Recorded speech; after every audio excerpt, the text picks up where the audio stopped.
everyone, my name is Catalyst, welcome back to the channel, I hope you all are doing well. Today we'll be going over the best loadouts for each class in Battlefield 2042. Now this video will not suggest loadouts for every single specialist in the game. The goal of this video is to provide you with the most optimal loadouts that you should be using on the battlefield if you want to get the most out of playing specific classes, so we will be leaving out some specialists today. Speaking of things that are optimal though, before we begin I want to talk to you all once again about Metafy. It's been about a month since we joined the Metafy team as a coach, and I've had the chance to meet a few of you and provide some coaching sessions for Battlefield. If you are unfamiliar with Metafy, they are a platform that offers one-on-one coaching on your favorite video games. So if you're trying to improve in Battlefield, for instance, like we often try to do here on the channel, then you can book a session with me and help give you personalized tips and advice on where you can improve. It doesn't matter where you are in your journey. If you're a new player or an experienced one looking to break through a plateau, you are welcome all the same, and the tips you learn here can often apply to other games in the FPS genre. Positioning, game awareness, general tips, certainly more than just suggesting loadouts. If you're interested in booking a session with me, the link to my Metafy page will be in the description below.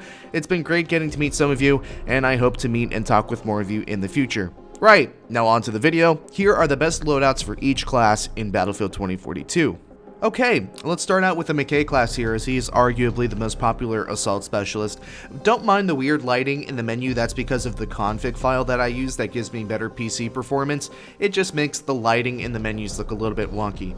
Here we have McKay with an M5A3 smoke launcher and frag grenade. On the M5A3, I run it with a red dot sight, short barrel or wrap suppressor, and BCG light grip. The extended mag ADS change is getting reverted in an update next week, so I will also recommend that you run this standard extended magazine. The whole point of this class is to play around the different engagement distances that you'll find yourself in with McKay. I find that the M5 is the best gun in the game in terms of being able to be adaptable. There are multiple different ways that you can set up your weapon. You should also make sure you run close combat rounds as a secondary ammo type for when you get into CQC combat, and the M5 has very readable recoil and can absolutely beam people at longer ranges. And of course, it's an assault rifle, so we get the extra ammo with the weapon proficiency. I like the smoke launcher on McKay for a few reasons. For one, I think smoke is essential to run in 2042, so nearly every setup that we have today will have smoke involved in some way. But apart from that, having the smoke launcher is really helpful in allowing McKay to take space safely. So if you need to get across an open area, you can smoke it, then grapple through the smoke to get across faster. And it's also helpful in situations in which you are in a weird spot, at a weird angle that really only McKay can get to, like maybe on top of some containers on Manifest. Once you have multiple people looking at you and shooting at you, you can smoke at your feet and get away pretty safely, pull a little bit of a Houdini act on them. You could make an argument to run armor plates for McKay over the smoke launcher, but for me, I don't want to micromanage the armor, and I think this setup covers all the bases in terms of making McKay very strong in all situations. I'm really happy with this next class setup, as the synergy with this class is quite honestly through the roof. It's a Zane class, and as you'll see it in the gameplay in the background, I was absolutely fine with this class setup, and it felt very fluid and natural to me. We have Zane here with a SCAR, smoke launcher, frag grenade, similar to the McKay setup, but the addition of the SCAR just kind of makes it hit different.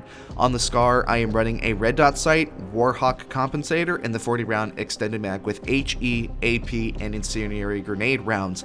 Like I said, the synergy is really nice with this setup, especially if you have a slower playstyle, and the SCAR is just the perfect gun for this, as you can sit up on power positions and do a lot of damage at longer ranges, which plays into Zane's air burst, which can finish off enemies that are hiding behind cover, which also plays into the grenade launcher on the SCAR. In case you don't have air burst ammo, you could also do that, but the SCAR grenade launcher also has some anti-vehicle damage, so you truly have a little bit of everything for every situation. This class is just really good at inflicting damage in a variety of ways. No matter what situation you find yourself in, there is a way to kill enemies, and you can stay alive for a long time with this setup as well because of Zane's passive trait, which is the passive health regen. This might be the most well synergized setup in the entire video if I'm honest. Give it a try.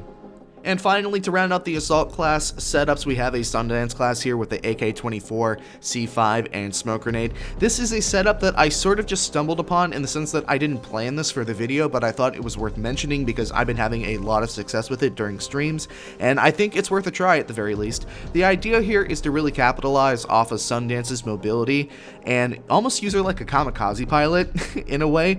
We are running C5, so in the event that she has an opportunity to do so, she can fly on top of a tank, C5 it, and get an easy kill, which unfortunately I was a little bit late in the gameplay, but I was able to get a small consolation prize, I suppose.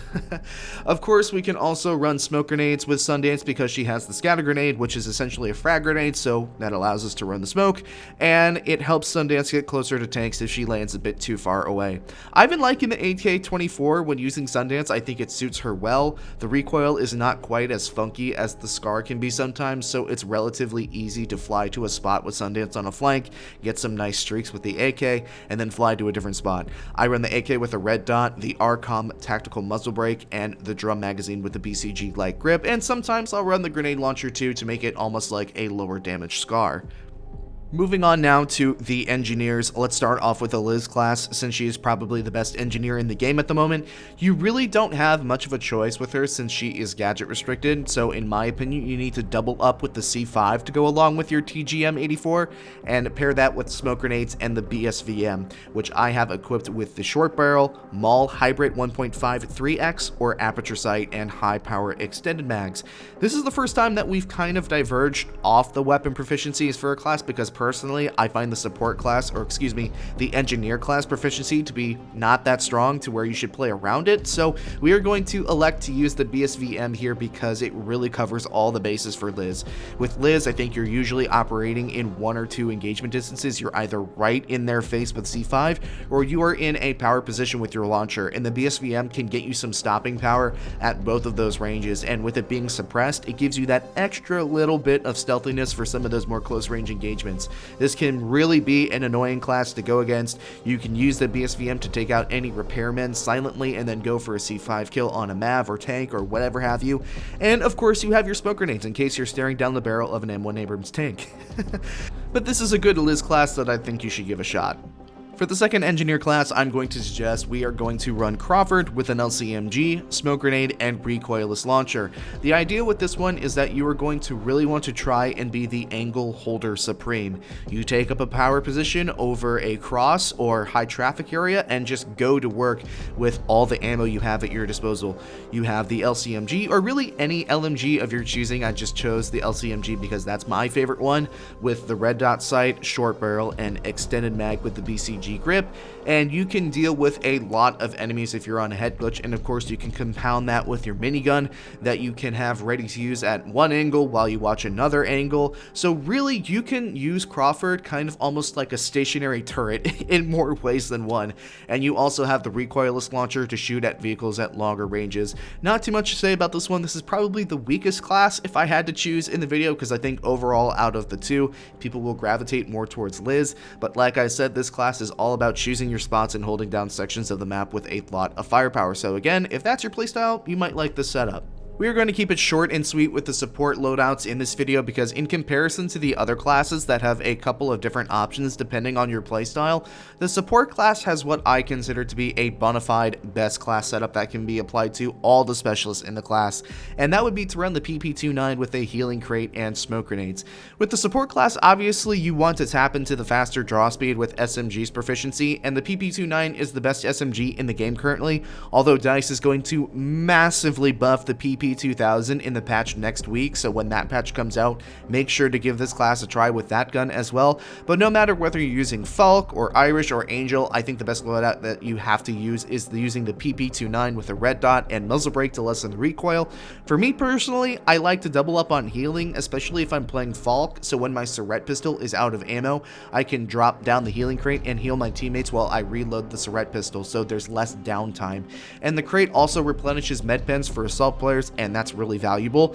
You could make the argument that you could run ammo, but if you've been around the channel for a while, you know my stance on how valuable ammo is in this game, so I would opt for the extra team healing instead. The one distinction I would make is if you're running Irish, maybe you should consider running the M5A3 or an assault rifle instead of the PP29, since Irish doesn't really move around as much, so he doesn't need that draw speed, but for the most part, I think the PP29 is the way to go. Oh, and use smoke grenades for safe revives, obviously.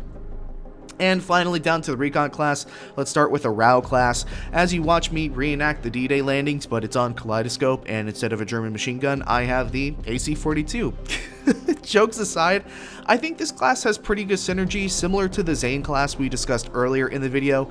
The goal with this class really is to just be annoying and play really heavily on using the assertion beacon to constantly be on flanks and pick up easy kills quickly.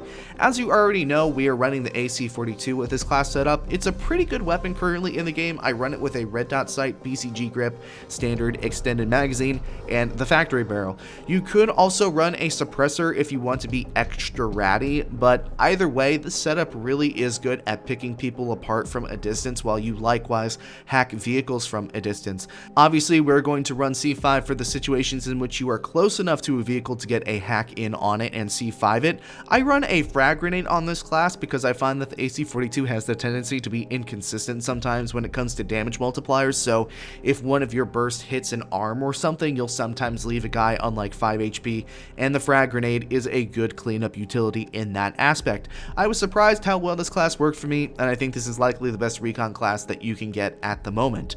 To end the video today, our final class setup is going to be a Pake class, and this is essentially going to be your uber aggressive recon class. This is a class in which you're going to use your spawn beacon aggressively and use it constantly with your EMG scanner ability to be in the action and get a lot of kills quickly with the K30, which is the only SMG in the game at the moment that really can be that close quarters monster now that the MP9 is really a weaker weapon. We are going to combine that with the C5 just to keep up the aggression. I flirted with the idea of running proxy sensor nades, which have been now switched into a gadget. It's not a throwable anymore, but I got mixed results, so I was opting to stick with the C5. And of course, to round out the class, we have smoke grenades, so you can spawn in, throw down a couple of smokes, and then scan people with your ability through the smoke. I run the K30, by the way, with a drum mag, red dot sight, Warhawk compensator, and BCG grip. I know I had to speed through the end of the video. I wanted to keep this one short and sweet, but that is the end of the videos, ladies and gentlemen. If you found it useful at all, drop a like on the video and leave a comment. Comments and likes really help me in the algorithm. If you like the video just that much, consider subscribing for more Battlefield content. Once again, thank you so much for watching. My name is Catalyst, and I will see you all another time.